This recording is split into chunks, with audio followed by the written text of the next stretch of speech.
Coming up on Sports Weekly, it is playoff time for our CIF Southern Section winter sports, including soccer. And spoiler alert, the Pacific girls soccer team is back in the postseason. Highlights and an update coming up. And how about some girls basketball? Indian Springs winning its first ever Mountain Valley League title in hoops. The Coyotes are headed to the playoffs. On the boys' side, Aquinas is your Ambassador League champion again for the second straight year and going undefeated in league play. Highlights of their big win against ACA in a post-game interview.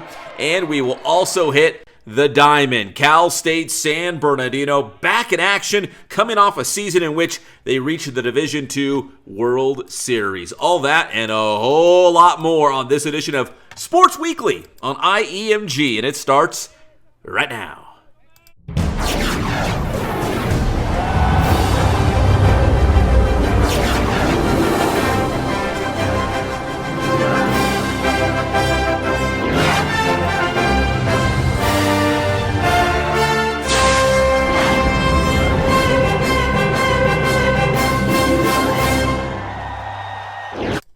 And greetings, everyone. Welcome to Sports Weekly on IEMG. I am your host, Pep Fernandez. We appreciate you tuning in. Make sure you subscribe to the IE Media Group YouTube channel. We'd appreciate it. Right now, we're talking about the CIF Southern Section winter sports, the playoffs. Specifically, we're going to start with soccer. And on the boys' side for soccer, we've got Cajon, San Gorgonio, and Indian Springs all making it to the playoffs, all with home games in the first round coming up this week. On the girls' side, the Pacific Pirates are back in the postseason. They've got a wild card match coming up against Mountain View. If they win that, it's on to the first round. It was a great year for the Pacific Pirates. They wrapped up the regular season against San Bernardino.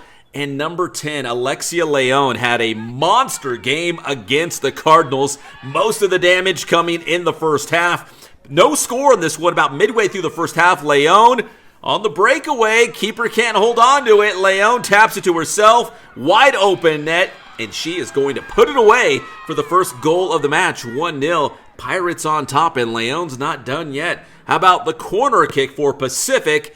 On the other end, well, it's Leon. The header finds the back of the cage, and it's 2-zip Pacific, and she was not done yet. How about this play?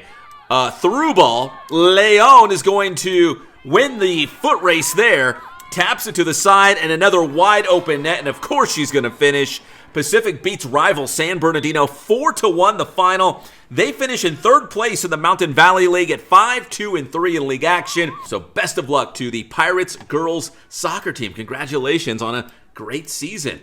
Now, you might remember that before the season began, there was concern that there would not be enough officials for high school soccer this season. And it's not just soccer. When you look at high school sports overall, football, volleyball, soccer, I mean, all the sports, there's just a need of more officials. There's really a shortage right now.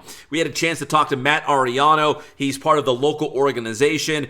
He's an official himself, but part of the organization trying to round up more officials for high school sports. We had a chance to talk to him, talk about how great is that need right now for officials at the high school level for CIF. You know, I hear from a lot of people that maybe they grew up playing sports, they love sports, they, played at a high school, and they still want to be connected to that high school sports scene or to that community of high school sports. This is the ideal way, right? I mean, you got the best seat in the house. You're actually on the field or the court or wherever it might be, and you're still plugged into the thing that you grew up loving, and that's high school sports. It's really there's very little that tops it. And obviously it takes a while to get to that point, but at some point in time, then you don't know, then the athletes that you never really realized, like, I've officiated 2 Heisman Trophy winners now that Jaden Daniels is one, right? It's just like, you never realize it at the time, but you're just like, well, that kid's pretty good. I wonder if he's ever going to amount to anything. And sure enough, you're like, oh yeah, I remember that kid when he was just playing in San Bernardino. It's kind of cool. Yeah. You just never know who you're going to run into. It's really, it's tough to top. Can't lie. All right, so Matt, we've, at least high school football-wise, we've seen Thursday night games, I think increasing. I think when I first got to the IE, there might have been 2 or 3 Thursday night games at the most. And then I think maybe last season, at least in our Inland Sports Show coverage area, we probably had at least 10 games, probably closer to 15, maybe upwards to 20 on a Thursday night, man. It was Thursday night loaded. Now, for my own selfish reasons in terms of editing video and getting interviews and stuff for the football shows that we do, I like the Thursday night, but for officials, that's a long weekend for you guys. Thursday night football, Friday night football. I know you guys have stuff going on Saturdays as well. So the need for more officials is there beyond football. Is that correct? That's absolutely true. I mean, if you just want to focus on the football thing, honestly, the only time we would have Thursday games is when you had schools that played at the same site. Mm-hmm. So you'd have to have someone play on Thursday and someone play on Friday. Like Norte Vista, like Alvord Stadium, yeah. Exactly. Yeah. Norte Vista, the Summit, A.B. Millers of the world. Yes. Exactly right.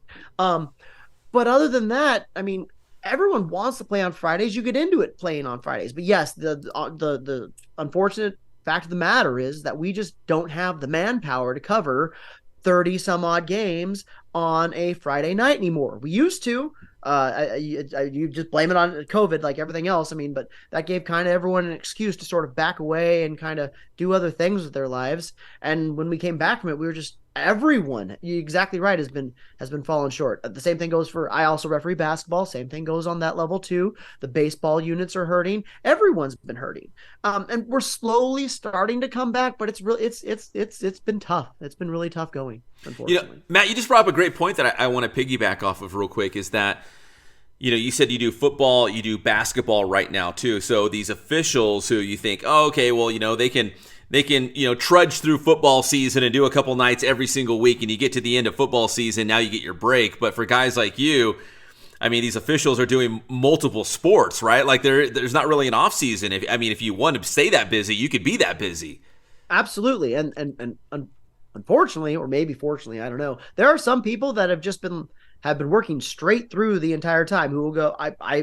I know many people who will go from football into basketball, and then a lot of people end up doing baseball in the spring. Or you'll have the volleyball officials will do winter and the girls in the winter, in the fall, excuse me, yeah, and then the boys in the spring, mm-hmm. And then they'll pick up a winter sport. Like a lot of soccer officials will do that. But you're right, it's just people don't realize it. It's incredibly taxing. I mean, people don't think just the volleyball officials. People don't think just standing there the entire time is a lot. But you're literally standing just in a small little confined little on a ladder for like 3 hours. It's not the easiest thing in the world. But yeah, so by the time you get to the end of the spring season, it's really taxing, like pretty exhausting. And I'm not an old guy. At least I don't feel that way.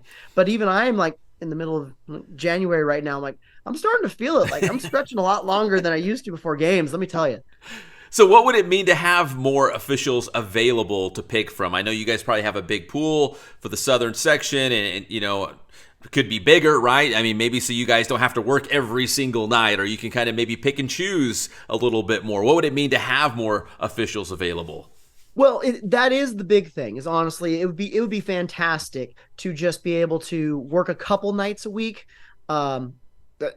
Some people like working all the time. Yeah. Some people like the money that comes with it, which don't get me wrong is nice. Yeah. But I mean, frankly, I'm at a point where I would just like to work. I would love if I could work 2-3 nights a week max during basketball season. That would be fantastic. And yes, I mean, not that I don't choose my games, obviously, but yes, you could allow your higher quality officials to work higher quality games that they would deserve, and this is probably the better thing, they could mentor younger officials on certain nights. Like I love working with newer officials, try and bring them up. When it comes to football, for example, we could use more veteran officials can be used for training purposes, mm-hmm. For a lot of the underclass games. It just opens up a huge wealth of possibilities that we used to be able to do. But unfortunately now, because we are just short, and yes, this is the whole southern section, there are very few officials units who will say, I have too many people. That just is not a thing you hear anymore. So unfortunately, people are just working every single time they're available, and it's really kind of taking back from all those things that we used to do to try and make ourselves better. We're kind of forced to do that on our own during our respective off seasons, and it's not as lucrative as it once was. All right, appreciate the time, Matt. When we come back here on Sports Weekly, it's high school basketball highlights and interviews as we're headed to the postseason. That's next here on Sports Weekly on IEMG.